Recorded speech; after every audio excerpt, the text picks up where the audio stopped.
ജയലക്ഷ്മി അച്ഛനെയും അമ്മയും അതോടൊപ്പം തന്നെ അമ്മയുടെ സഹോദരനെയും കേന്ദ്രീകരിച്ചുകൊണ്ട് ഒരു അന്വേഷണം തന്നെയാണ് ബാലരാമപുരം പോലീസിന്റെ ഭാഗത്തു നിന്ന് ഇപ്പോൾ നടക്കുന്നത്. ഇനി ഏതായാലും അവരുടെ വിശദമായി മൊഴിയെടുക്കേണ്ടതുണ്ട്, അവരെ വിശദമായി ചോദ്യം ചെയ്യേണ്ടതുണ്ട്. അതൊക്കെ ഇനി ഇവിടെ നിന്ന് ഇൻക്വസ്റ്റ് നടപടികൾക്ക് ശേഷം പോലീസ് സ്റ്റേഷനിൽ പോയതിനു ശേഷം മാത്രമേ നടക്കുകയുള്ളൂ. ആ രീതിയിൽ തന്നെയാണ് അന്വേഷണം പുരോഗമിക്കുന്നത്. അല്ലെങ്കിൽ പുറത്ത് നിന്ന് ആരെങ്കിലും ഇങ്ങോട്ടേക്ക് എത്താനുള്ള ഒരു സാധ്യതയൊന്നും പോലീസ് ഏതായാലും ഇപ്പോൾ അത്തരത്തിലൊന്നും തന്നെ കണക്കിലെടുക്കുന്നില്ല. ഒപ്പം തന്നെ സമീപത്തൊക്കെ കടകളുണ്ട്, അവിടെയൊക്കെ CCTV-കൾ കേന്ദ്രീകരിച്ച ഒരു അന്വേഷണം അവരുടെയൊക്കെ ഭാഗത്തു നിന്ന് പോലീസിന്റെ ഭാഗത്ത് നിന്ന് നടത്തിയിരുന്നു. അല്ലെങ്കിൽ കുഞ്ഞിറങ്ങിപ്പോയോ അല്ലെങ്കിൽ ആരെങ്കിലും ഇങ്ങോട്ടേക്ക് വീടിന്റെ ഭാഗത്തേക്ക് വന്നിട്ടുണ്ടോ എന്നൊക്കെ പരിശോധിക്കുന്നതിന് വേണ്ടി അതിലൊന്നും തന്നെ അസ്വാഭാവികമായിട്ടൊന്നും തന്നെ കണ്ടെത്തുന്നതിന് വേണ്ടി കഴിഞ്ഞിട്ടില്ല.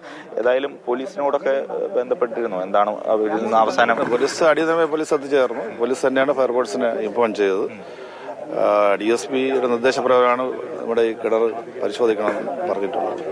വീട്ടിനകത്ത് പരിശോധിച്ചു നിന്നും കുറേ തെളിവുകളായിട്ട് പറയാനില്ല. കുറേ വസ്ത്രം ഇങ്ങനെ കത്തി കിടപ്പുണ്ട്. അതാരാണെന്ന് അവർക്ക് അറിയില്ല. ദുരൂഹതയുണ്ട് ഇതിനകത്ത്. പഞ്ചായത്ത് പ്രസിഡന്റാണ്. രാവിലെ മുതൽ തന്നെ ഈ വിഷയം അറിഞ്ഞ് ഇങ്ങോട്ടേക്ക് എത്തിയതാണ്. എപ്പോഴാണ് ഈ കാര്യം അറിയുന്നത്? എങ്ങനെ? 7 മണിയോടുകൂടിയാണ് അറിയുന്നത്. അപ്പോൾ തന്നെ ഇവിടെ ഇങ്ങോട്ട് സ്ഥലത്തെത്തി. എത്തിയ സമയത്ത് പോലീസ് ഇവിടെ ആൾറെഡി ഉണ്ട്. ഇവിടെ എത്തുമ്പോൾ പോലീസ് ഉണ്ടായിരുന്നു. സാമ്പത്തിക ബുദ്ധിമുട്ടുകൾ ഈ വീടിനകത്ത് ഉണ്ട് എന്നാണ് അറിയാൻ കഴിഞ്ഞത്. സാമ്പത്തിക വിഷയം ഉണ്ട്. ചോദ്യം ചെയ്യപ്പെടുമ്പോൾ സ്വാഭാവികമായി അറിയാൻ കഴിയും.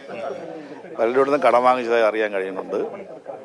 പിന്നെ ഇവർ പരസ്പര വിരുദ്ധമായിട്ടാണ് സംസാരിക്കുന്നത്.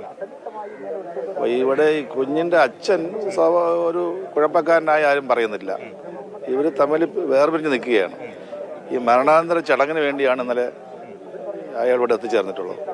അപ്പോൾ കുഞ്ഞ് ഈ അമ്മ ബാത്റൂമിൽ പോയപ്പോഴത്തേക്ക് അമ്മ കുഞ്ഞിനെ എടുത്ത് അച്ഛൻ്റെ അടുത്ത് കിടത്തിയെന്നാണ് പറയുന്നത്. രാവിലെയാണ് കിടത്തിയെന്നാണ് പറയുന്നത്.